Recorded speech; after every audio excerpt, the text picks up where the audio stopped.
Hey, Stoney here with another game of Mechabellum. This is a game between PlayArcher and Furry OTP, or commonly known as Surrey or Rat. Furry is a extremely good player, 2000 plus MMR, lots of great advice on his YouTube channel as well as on his website, Mecha Monarch. And PlayArcher is also another very high MMR player. In this game, PlayArcher will be playing as a Fortified Specialist against Rhino Specialist. And we are now in round 2. And round 2, the board is already forming somewhat. It seems like Surrey does have a row of Arclights dealing with Chaff Clear, and that is against PlayArcher's Arclight with Stormcaller support.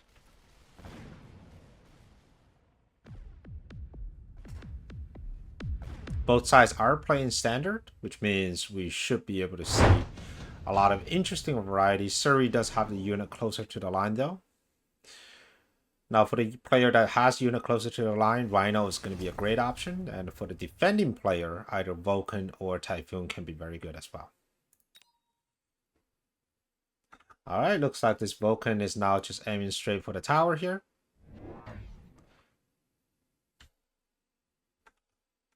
Alright, I wonder what the response is going to be. Now, there's also 2 squads of Mustang here, so they provide sort of a supplemental chaff clear. Oh, this is interesting. So we got Vulcans. Both are kind of aiming for the tower, but in different ways. This Vulcan is going this way, and that Vulcan is going for the backstop. It's a little strange having Vulcan here. I wasn't sure if the last round item was already on this pack of Mustangs. But if you already know that the item's going onto the Mustangs, why would you want to put them here instead of on the other, much safer side? Not sure.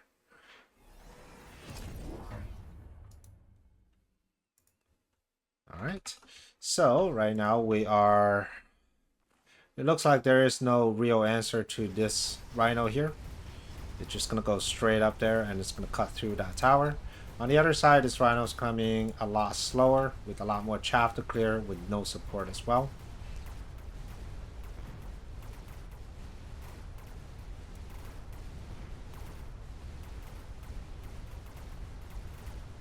Alright, looking at the rest of the board, it seems like PlayArcher is kind of clearing up the Arclight with the Stormcallers. However, this Rhino remains standing and he is going to get the tower first. However, we also have PlayArcher's Rhino standing.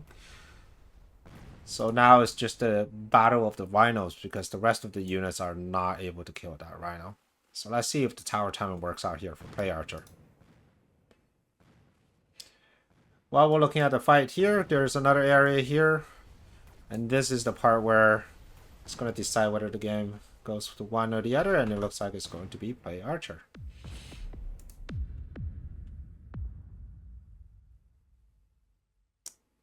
Alright.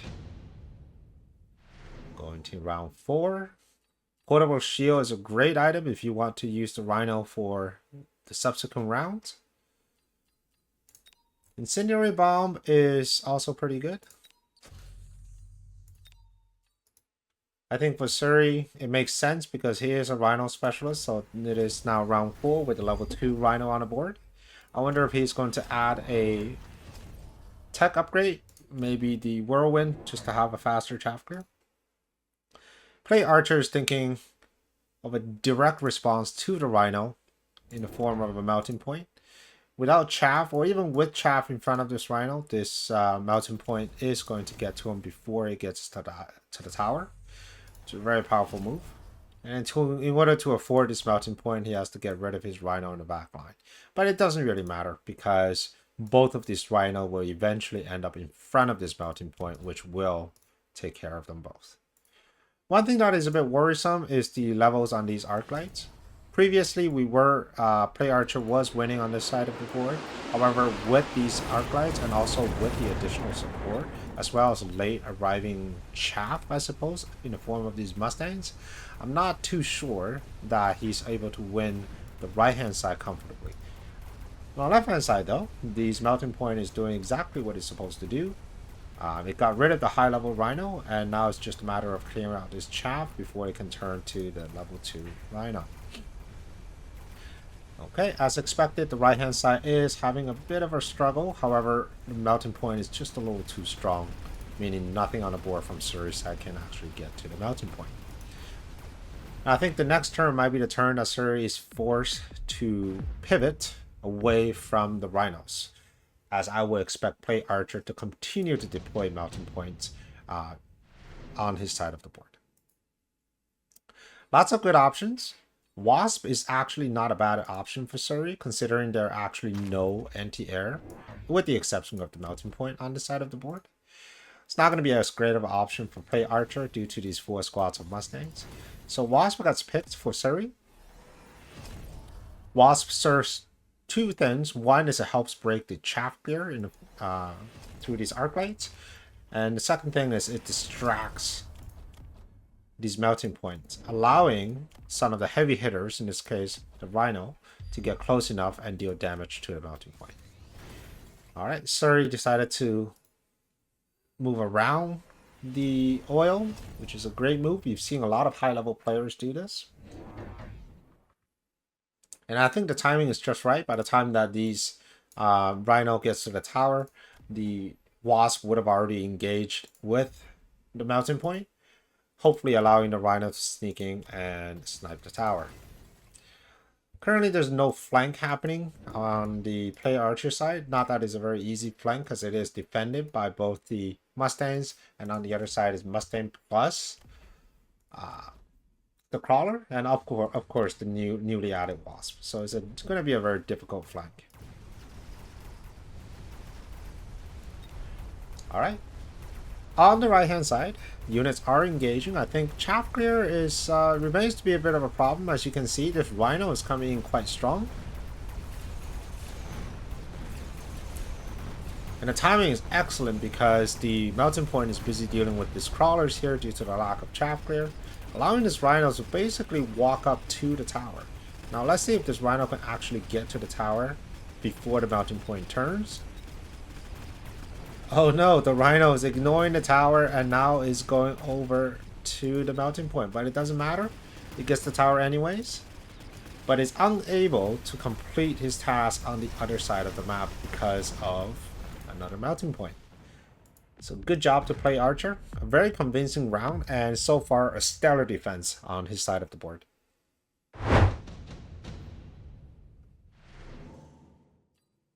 Portable shield is offered again. I wonder if he's taking that one more time.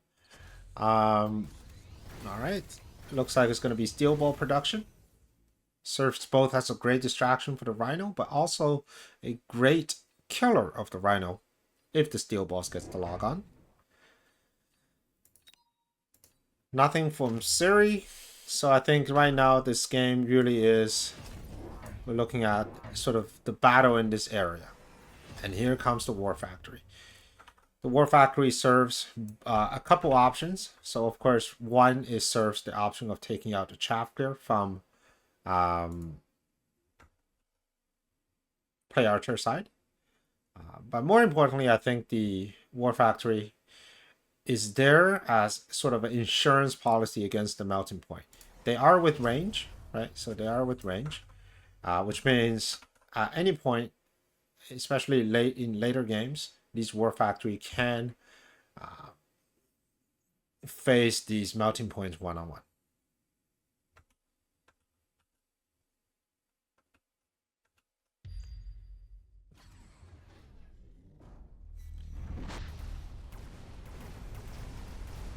All right, I'm still a little concerned about the chaff clear, but we do now have these Mustangs, which are going to be excellent. One is just helping out clear out this Wasp a little faster, and two is also to provide chaff clear and additional chaff.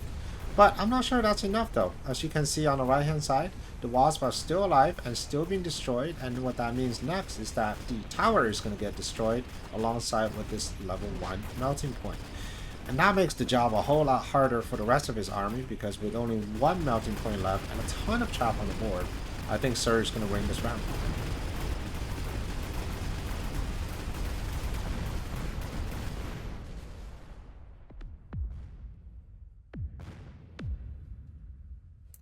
Alright, PlayArcher has two problems. One is chaff clear, two is extra melting points for the war factory. I think a very sensible move right here is to get fire on the Stormcallers. Surrey can commit to anti-missile in this round. However, will he? That is the question. Is the risk that you can take. If you take fire now and if it doesn't commit to anti-missile, you're at a huge advantage of clearing out these Mustangs. If you get fire and it does take anti-missile, then yes, you're down. But right now, I don't see a quick way for PlayArcher to get out of this. He triple attack his Mustangs. It's very interesting. I don't think the Mustangs were actually getting through to the chaff. So if the not the Mustangs, the Arclights. So if they are not surviving long enough to actually deal the shots to this war factory, I don't think that's going to do them any good. If anything, I'd love to see EM on something and fire on the Stormcallers. So I don't believe this is the correct move of just having EM on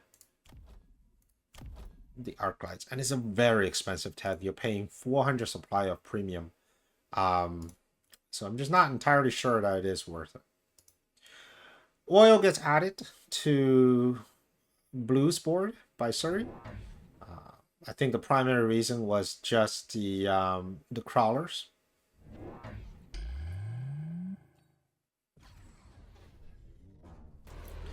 The distraction crawler here on the corner. Alright, high-level Mustangs are doing a bit of work. I mean, the Arclights are doing a bit of work. But watch carefully and see which one of these Arclights is actually landing a shot on the war factory. And my guess is on none. I don't think any of these Arclights are going to land a shot on the war factory. Alright, Arclights are pretty much clear out here. The other Arclight is still poking at the... Yep, there goes the Arclight. And... Melting Point gets a lock on though. Not enough to kill the war factory. The only Arclight that actually landed anything on a war factory are the two surviving ones after the entire army has been decimated.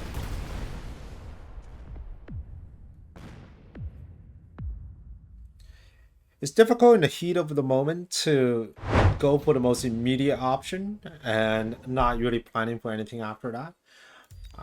But imagine if at that round, instead of the extra tech on the Arclight, we simply just get get fire or maybe two more squads of Stormcallers. Yes, the very next turn, you can expect anti-missile from these war factories, but that would be a turn that you can actually use the EM on the war factories. Alright, EM missile comes out for these melting points. Lightning storm right there in the middle, destroying most of the chaff, allowing the war factory to have a clear path to this tower as well as a clear path to this melting point. So this would have been a deadly lightning storm. And unfortunately, there's no shield bubbles in the middle just yet. And there it is. And this shield bubble should protect not much, because what happens is that the war factory is going to essentially two-shot this shield bubble, which means everything here is still going to die.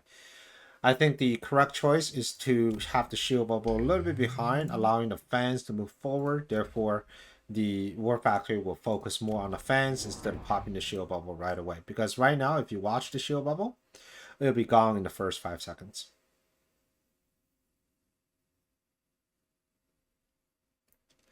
Alright. Okay, on Surrey's side, I think a few additional squads of crawlers being added as late arriving. And the side crawler is also being added. And here goes the shield bubble, which means the lightning storm is going to do his full damage to his entire chaff line on the front. And once the chaff is gone, that war factory is free to hit either the tower or the high-level melting point on the other side. Here goes the melting point. And of course, very soon it will go. Here goes the other melting point. And the question is whether he's going to get it before or after he gets the tower.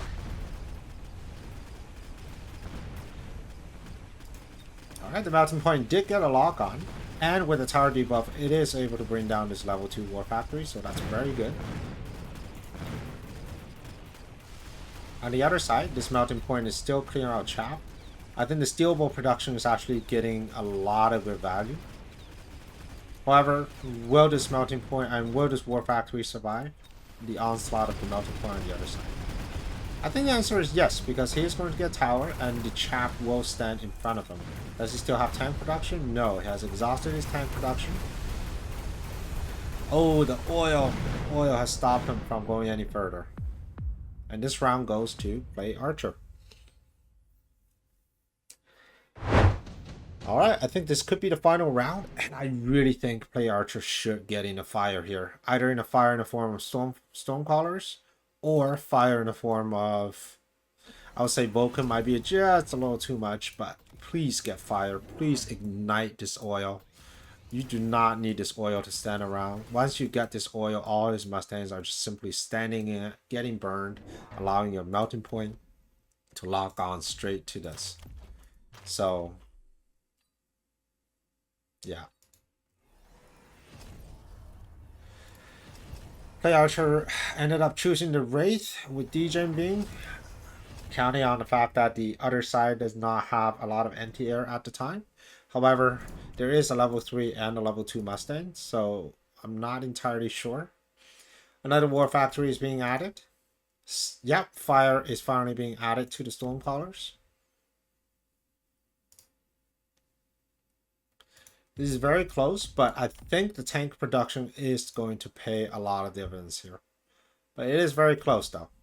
The fire is going to clear out almost all the crawlers coming in from Surrey, and potentially a few of these Mustangs.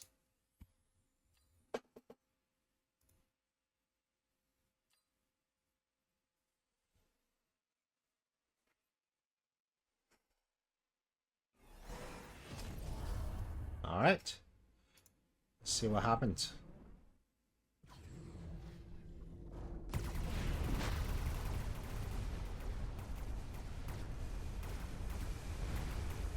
All right, look at that excellent fire on this side. So everything here is going to die.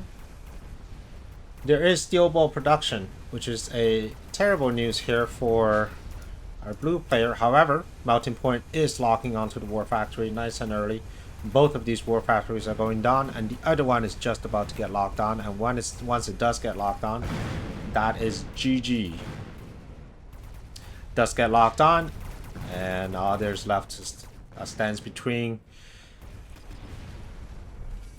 Surrey's ultimate demise and victory for PlayArcher, and is now being removed. So an excellent game by PlayArcher. There was a couple close calls with the War Factory and also a bit of a delayed attack on the Stormcaller, but ultimately the combination of the Stormcaller and EM did win him the day.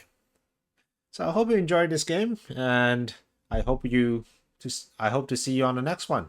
Don't forget to subscribe, and I hope to see you on the next one. Prepare your tactics. Mechabellum's calling.